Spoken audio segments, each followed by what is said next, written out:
I would say we have an ordinance not for ATVs to be riding on our streets and not on, I believe, private property, but yet that is happening. Okay, it's unbelievable as to what they have done in the past. It's quiet down a little bit, but yet it's still happening. You know, I don't want to hear it because these things are not quiet. Yeah, it's just a nuisance. You can go in the house and you can hear it. Okay, and that's it. Riding up and down their driveway, it's a nuisance. You know, and the thing is, I object to it.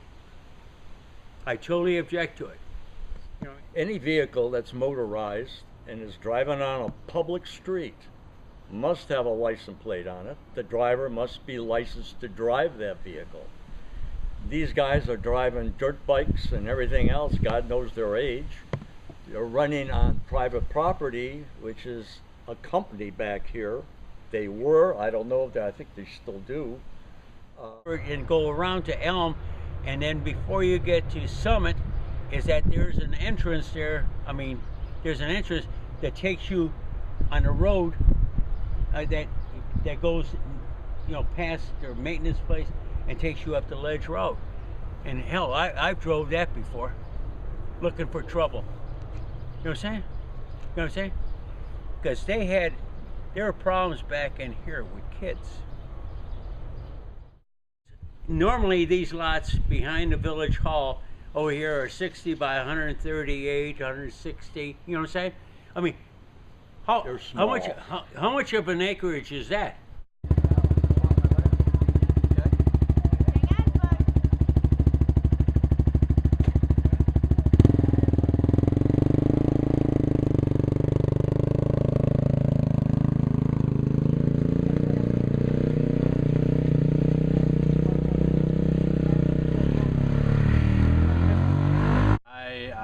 Bought a quad to ride, and I don't feel that I should have to take it elsewhere. I pay property taxes and feel I should be able to ride on my own property. And I don't think anybody has the right to tell. I don't think anybody has the right to tell you what you can do and what you can't do on your own property. I pay taxes for it. That's why I moved out here. I feel the same way, and I also feel that if you have the agreement amongst neighbors with adjoining properties, why can't you ride amongst all those properties also? Aren't we all adults? Can't we speak to one another? Actually get permission, hey, I can't ride at this time because you have to sleep because you work third shift? It's that easy. You know, like I said before, we had a past ordinance where we were able to use these vehicles during normal daytime hours, and now we're not allowed to use these vehicles whatsoever. Now, some of them are very loud. When you get into a two-stroke, they are very loud, and I can understand that being annoying because sometimes they are annoying. But if you're allowed to have a recreational vehicle like this, why do you have to take it away from people? You got your kids that are enjoying these things. They're not getting into any trouble.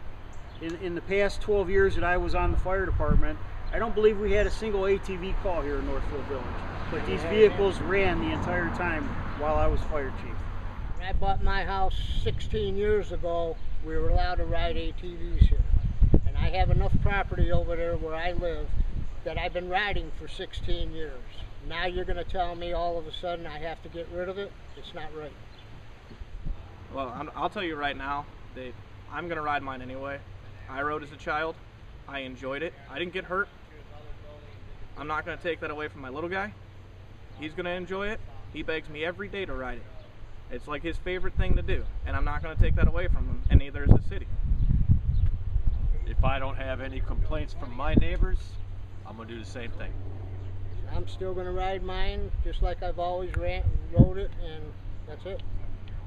We're just a small factor here. We're 4 people here, but there's a lot more people in this area that feel the exact same way that we do.